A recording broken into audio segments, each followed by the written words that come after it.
बिस्मिल्लाहिर्रहमानिर्रहीम। अस्सलामुअलैकुम। मैं हूं आपका ट्यूटर ज़ीशान अशरफ और आप देख रहे हैं हमारा YouTube channel tutor Zeeshan online. उम्मीद है कि आप सब लोग खैरियत से हों। शुरू करते हैं आज का लेक्चर। इस लेक्चर का टॉपिक है स्टैंडर्ड टेम्पलेट लाइब्रेरी STL इन C++। इस लेक्चर के अंदर मैं आपको तफसील के साथ स्टैंडर्ड टेम्पलेट लाइब्रेरी के मुतालिक बताऊंगा कि STL क्या है, STL के कितने कंपोनेंट्स हैं, इसके कौन कौन से कंपोनेंट्स हैं, इसके अंदर कितनी टाइप्स के कंटेनर्स हैं, इसके अंदर आइटरेटर्स क्या हैं, उनका रोल क्या है, इसके अंदर एल्गोरिदम्स का रोल क्या है और इसके अंदर फंक्शंस क्या रोल परफॉर्म करते हैं। इन तमाम कंसेप्ट्स को वन बाय वन करके तफसील के साथ डिस्कस करूंगा। STL is a very important and powerful feature of C++।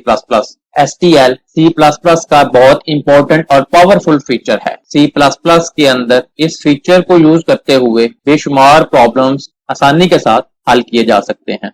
STL consists of a set of template-based classes that provide the simplest way to implement data structures and algorithms। STL template based classes का set है जो data structure और उसके algorithms को simplest way के साथ implement करने के लिए facility provide करता है। C++ के अंदर templates को तफसील के साथ previous lectures के अंदर डिस्कस करके आए हुए हैं, जिसके अंदर हमने देखा था कि template C++ के अंदर generic data type के लिए यूज होता है। मुख्तलिफ डेटा टाइप के साथ अगर काम करना हो तो हर एक डेटा टाइप को सेट करने के बजाय जनरलाइज उसका टेम्पलेट बनाया था जो हर तरह की डेटा टाइप के साथ काम करता था। STL की लाइब्रेरी के अंदर टेम्पलेट बेस्ड क्लासेस हैं जिनको यूज करते हुए मुख्तलिफ डेटा टाइप्स के साथ काम करना आसान है। C++ की लाइब्रेरी के अंदर बहुत सारी क्लासेस और फंक्शन मौजूद हैं जिनको मुख्तलिफ टास्क को परफॉर्म करने के लिए यूज किया जाता है। The term data structure refers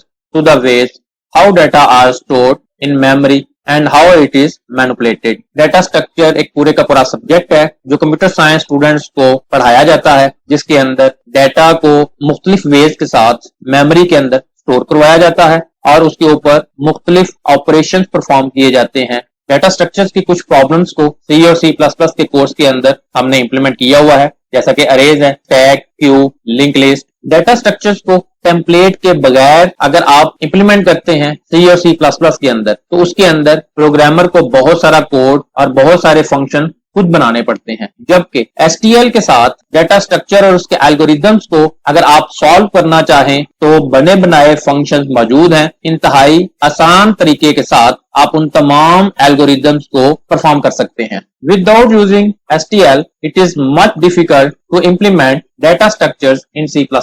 C++ के अंदर STL के बगैर डेटा स्ट्रक्चर्स को इंप्लीमेंट करते हैं तो बहुत ज्यादा डिफिकल्ट है, जबकि उसके मुकाबले में अगर आप STL के साथ काम करते हैं तो वही काम इंतहाई आसानी के साथ परफॉर्म हो सकता है। अब देखते हैं STL के कौन कौन से कंपोनेंट्स हैं। Components of STL।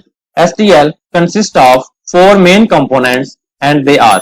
STL के 4 मेन कंपोनेंट्स हैं। Number 1 containers, number 2 algorithms, number 3 iterators and number 4 functions. इन तमाम कंटेनर्स को वन बाय वन करके डिस्कस करते हैं और इनको समझने की कोशिश करते हैं। Number 1 containers. A container is a holder object that is used to store data in memory. Container एक होल्डर ऑब्जेक्ट है जो यूज होता है मेमोरी के अंदर डाटा को स्टोर करवाने के लिए। The size of the containers में इंक्रीज और डिक्रीज ऑटोमेटिकली। कंटेनर का साइज मेमोरी के अंदर ऑटोमेटिकली इंक्रीज और डिक्रीज होता रहेगा, जस्ट लाइक डायनामिक अरे। C और C++ के अंदर अरे एक कंटेनर के तौर पे यूज होती है जो कि फिक्स साइज की मेमोरी को एलोकेट करवाती है। अरे का साइज फिक्स होता है, जबकि उसके मुकाबले में कंटेनर्स का साइज ऑटोमेटिकली इंक्रीज और डिक्रीज होता जाएगा। उसके अंदर डाटा इंसर्ट करते जाएंगे तो ऑटोमेटिकली साइज इंक्रीज होता जाएगा। कंटेनर के अंदर से डाटा को रिमूव करते जाएंगे तो साइज डिक्रीज होता जाएगा। यूजर को कुछ भी करने की जरूरत नहीं है, बैकएंड के ऊपर सारे का सारा काम ऑटोमेटिकली फंक्शंस के थ्रू होता रहेगा।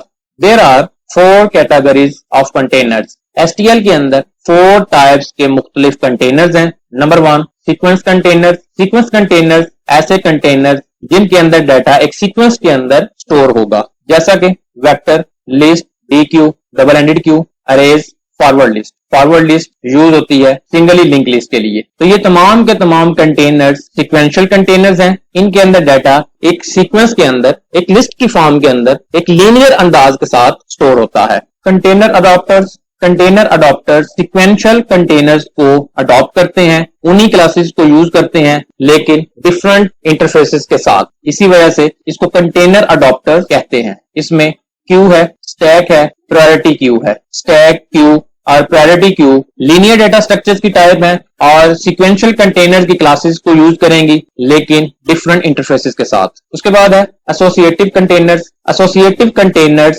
सॉर्टेड ऑर्डर के अंदर कंटेनर्स है जिसमें डाटा सॉर्टेड फॉर्म के अंदर स्टोर होगा, जैसा कि सेट है, मल्टी सेट, मैप और मल्टी मैप। उसके बाद unordered associative containers. Unordered associative containers के अंदर डाटा अनसॉर्टेड फॉर्म के अंदर भी स्टोर हो सकता है, जैसा कि अनसॉर्टेड सेट और मल्टी सेट, अनसॉर्टेड मैप और मल्टी मैप। ये मुख्तलिफ टाइप्स के कंटेनर्स हैं जो डाटा को स्टोर करवाने के लिए यूज होते हैं। इन तमाम कंटेनर्स को आने वाले लेक्चर्स के अंदर तफसील के साथ प्रैक्टिकली इंप्लीमेंट करना है। Number 2, algorithms. An algorithm is a built in function that perform some task on the item of the container. Algorithm STL के अंदर वो बिल्ट इन फंक्शंस हैं जो कंटेनर्स के अंदर मौजूद आइटम्स के ऊपर मुख्तलिफ टास्क को परफॉर्म करने के लिए यूज होते हैं। There are multiple built in functions. STL के अंदर बेशुमार बिल्ट इन फंक्शंस हैं जो मुख्तलिफ टास्क परफॉर्म करने के लिए यूज होंगे, जैसा कि सर्चिंग है। कंटेनर्स के अंदर आइटम को सर्च करवाने के लिए बिल्ट इन एल्गोरिदम्स मौजूद हैं। डाटा स्ट्रक्चर के अंदर linear search, binary search, linear search और बाइनरी सर्च को हमने खुद से परफॉर्म किया था, लेकिन STL के अंदर सर्चिंग के बने बनाए फंक्शंस हैं जिनको यूज करेंगे। फिर है सॉर्टिंग। C और C++ के अंदर सॉर्टिंग के काफी सारे एल्गोरिदम्स को हमने खुद परफॉर्म किया था, जैसा कि bubble sort, insertion sort, selection sort, quick sort. इसके अलावा भी बेशुमार सॉर्टिंग एल्गोरिदम्स हैं जिनको C और C++ के अंदर प्रोग्रामर अपने फंक्शंस बना के परफॉर्म करवाता है, लेकिन STL के अंदर सॉर्टिंग के बने बनाए फंक्शंस हैं, हम उन बने बनाए फंक्शंस को यूज करेंगे। फिर कॉपिंग के फंक्शन है। एक कंटेनर के अंदर डाटा दूसरे कंटेनर के अंदर अगर आपने कॉपी करना है तो उसके लिए कॉपी का फंक्शन है। स्वैपिंग है। मुख्तलिफ वेरिएबल्स के कंटेंट्स को अगर आपने स्वैप करवाना है तो उसके लिए स्वैपिंग का फंक्शन है। इस तरीके से बेशुमार बिल्ट इन फंक्शन STL के अंदर मौजूद हैं। Number 3, iterators.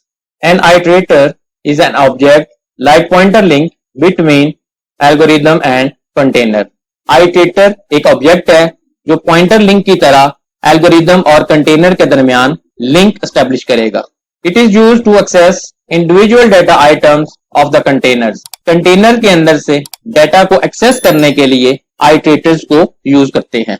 Usually it moves sequentially forward or backward from one element to other elements.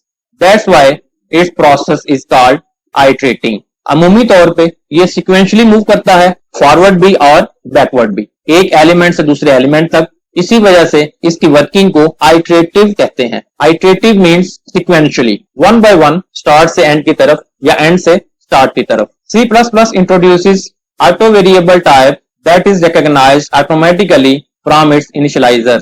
C++ ने auto variable data type introduce करवाई जो इसका एक नया फीचर है, जो किसी भी वेरिएबल की डाटा टाइप को ऑटोमेटिकली रिकॉग्नाइज करता है जब भी उसको डाटा इनिशियलाइज करते हैं। C और C++ के अंदर आपने बेशुमार डाटा टाइप्स पढ़ी हैं जिनके अंदर इंटीजर है, फ्लोट है, कैरेक्टर है, बूल है, स्ट्रिंग है, पॉइंटर है। जब भी वेरिएबल डिक्लेयर करते हैं उसके साथ उसकी डाटा टाइप को मेंशन करते हैं कि इस वेरिएबल के अंदर इस तरह का डाटा सेव होगा। लेकिन ऑटो का कीवर्ड यूज होता है वेरिएबल की डाटा टाइप को ऑटोमेटिकली रिकॉग्नाइज करने के लिए। किसी भी वेरिएबल की डाटा टाइप को ऑटो कर देंगे तो उसके अंदर जो डाटा आएगा उसकी वही टाइप बन जाएगी। इसको किस तरह से डिक्लेयर करते हैं, let's suppose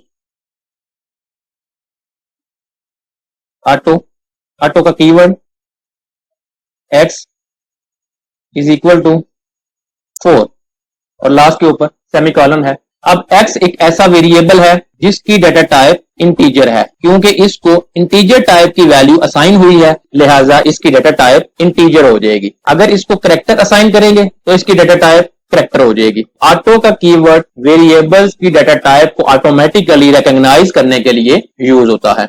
the auto variable type is an alternative method of iterator in STL। STL के अंदर आइटरेटर्स का अल्टरनेटिव मेथड ऑटो है। फंक्शंस के अंदर मल्टीपल कंटेनर्स की डाटा को एक्सेस करने के लिए उसी डाटा टाइप के आइटरेटर्स डिक्लेयर करवाने की जरूरत नहीं होगी। हम आइटरेटर्स की डाटा टाइप को ऑटो कर देंगे, जिस तरह का डाटा उसके अंदर आएगा उसकी डाटा टाइप वही डिक्लेयर हो जाएगी। ऑटो C++ के अंदर एक बहुत जबरदस्त फीचर है। Number 4, functions. Different functions can be used as arguments in other functions. STL के अंदर फंक्शन किसी फंक्शन के अंदर एज अ आर्गुमेंट यूज होंगे। एक फंक्शन के आर्गुमेंट्स के तौर पे दूसरे फंक्शन को यूज किया जाएगा। The STL includes classes that overload the function call operator। STL के अंदर क्लासेस इंक्लूड हैं जो फंक्शंस को ओवरलोड करती हैं एज अ कॉल ऑपरेटर, जैसा कि फंक्टर्स है। ये फंक्टर्स है, फंक्शन नहीं है। Functors are objects that can be created as function pointer. Functor objects हैं। फंक्शन की डेफिनेशन के अंदर फंक्शंस को एज अ आर्गुमेंट यूज करेंगे। ये थे STL के डिफरेंट कंपोनेंट्स, और आने वाले लेक्चर्स के अंदर मुख्तलिफ कंटेनर्स के साथ प्रैक्टिकली काम करेंगे। अगर आपका कोई क्वेश्चन हो तो कमेंट सेक्शन के अंदर पूछ सकते हैं। अगर आपको हमारी ये वीडियो पसंद आई हो तो इसको लाइक करें, शेयर करें, कमेंट सेक्शन में अपनी राय का इजहार करें, और अगर अभी तक आपने हमारे चैनल को सब्सक्राइब नहीं किया तो सब्सक्राइब के बटन पर क्लिक करके साथ घंटी के निशान को दबा दें, ताकि हमारी आने वाली हर वीडियो का आपको फौरन पता चल जाए। अपना बहुत सारा ख्याल रखिएगा। अल्लाह हाफिज।